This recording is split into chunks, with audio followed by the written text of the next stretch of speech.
The good folks at CHRI are obsessed with reforming the police. We don't mind if it is done through altogether new laws, adapting old laws, or just making practical changes to what is on the ground. But we need improvement, and we need it now. We know our police is a big problem. We also know the politicians, the bureaucrats, and the police are not making good policing happen. If reform could have happened, it would have happened by now. So we, you and I, have to make it happen. We the people have to demand better policing. That is what CHRI is asking of you today. Let's work to make better policing happen. Let's be part of that change. Let me bring the police reform story home to Maharashtra. This is the story that every resident of the state must know when they go out to vote. When they come asking for our votes, we must ask, has the government done all it can to keep us safe?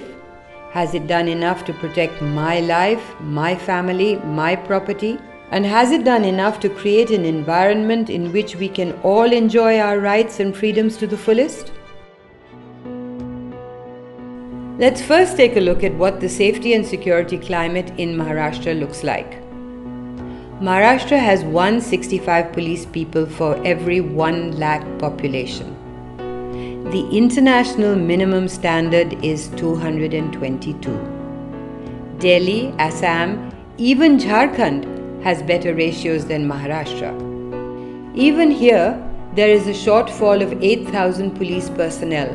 On top of all this, 56% of Mumbai's police are on VIP duty when they should be protecting the public, who are also important, if we may dare to say.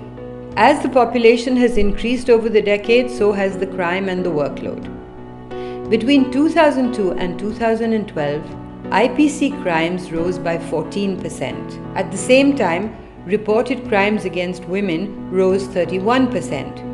Rapes increased by 28%. However, after the horrific gang rape in 2012, the Criminal Law Amendment Act of 2013 was passed. The law expanded the definition of rape and added other offences against women. It also made it an offence not to register complaints of sexual offence.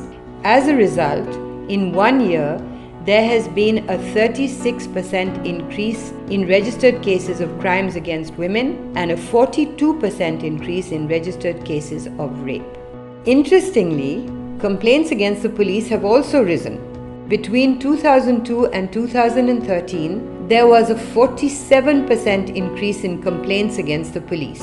According to the National Crime Records Bureau, there was officially 1 custodial death and no rapes or human rights violations by police in 2013. This is in the face of over 7,000 public complaints against the police.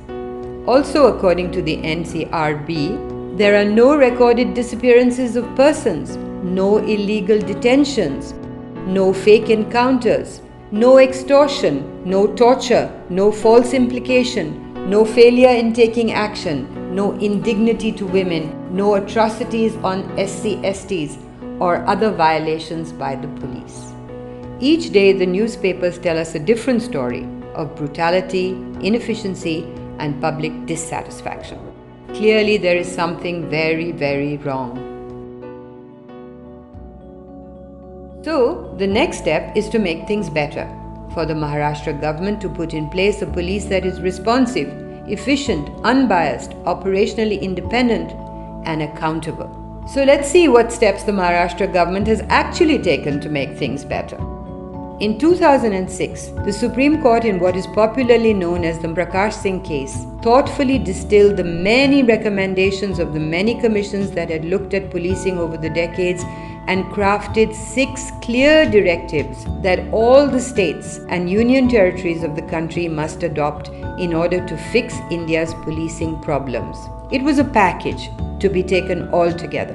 Maharashtra submitted affidavits claiming to comply with the court's order, but this only amounted to minimal paper compliance and only for a few directives. Then in 2008, the Supreme Court set up a 3-member monitoring committee, which found that Maharashtra was in actual total non-compliance with the directives. Finally, in February 2014, the government came up with an ordinance. This did not follow the Supreme Court's orders at all. The police made strong representations to the government against it, and so did aware citizens. Nothing worked. In June, in virtual secrecy, ignoring everyone's objections, the government passed the Maharashtra Police Amendment Act of 2014. It said this was done to comply with the Supreme Court's orders. Nothing could be further from the truth. We'd like to take you on a tour around the main features of the new law. The first directive requires the establishment of a State Security Commission. This is a bipartisan body intended to be a buffer between the police and the government in power. This commission filters and tempers the control that the political executive can exercise over the police. It also lays down broad policy guidelines, looks at policing plans, regularly assesses police performance, and reports all this to the Assembly. This is a very good idea to prevent illegitimate political interference over the police. However, the 2014 Act sets up a body but without any independent panel to select or remove members of the Commission, making any decision by the SSC immediately suspect. Its recommendations are also non-binding and is really only advisory in nature. The letter and spirit of the Supreme Court is immediately lost. The second directive ensures Director Generals of Police have a minimum tenure of 2 years. Through a transparent selection process, the DGP must be selected from among the 3 senior-most officers impaneled by the Union Public Service Commission. The selection is based on the candidate's length of service, service record, and range of experience. However, the Maharashtra Police Act omits the shortlisting of candidates by the UPSC, which keeps the selection of the DGP firmly in political hands without any independent shortlisting possibility. The third directive ensures 2-year tenure for operational officers all the way down to the station house officer. This was intended to reduce the use of arbitrary transfers that punish the police even when they have done nothing wrong. Yet, the Maharashtra Act allows for mid-term transfers for exceptional circumstances, for the public interest, and on account of administrative exigencies. Even though the Supreme Court's idea was to reduce discretions and arbitrary transfers, under this Act, the police can still be shunted from pillar to post.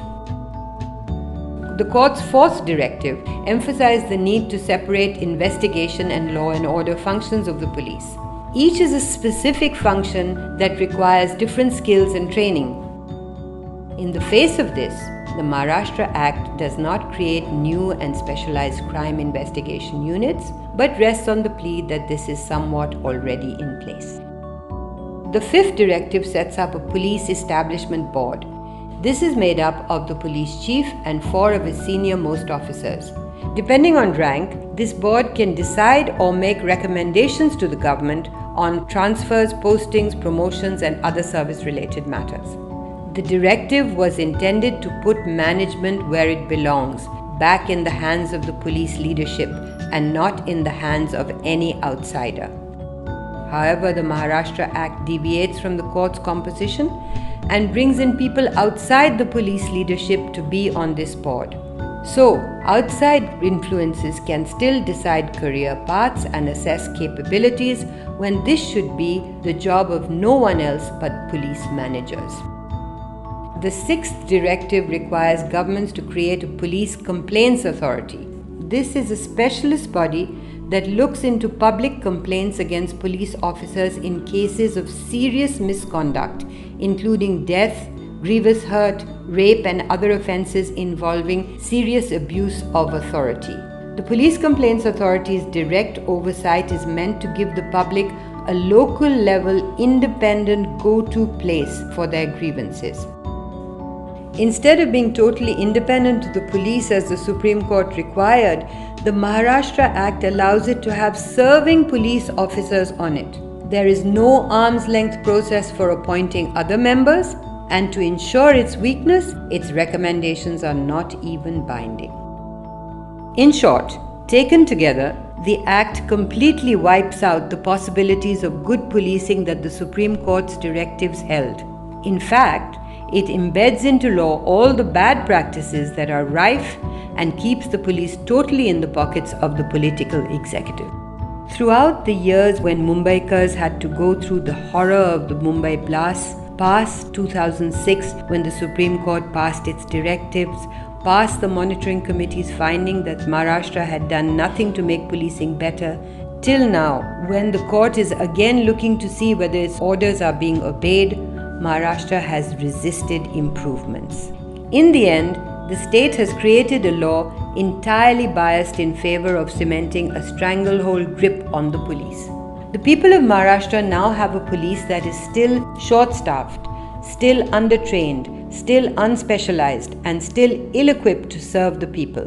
But now, in addition, it has been designed to be entirely the creature of the government in power.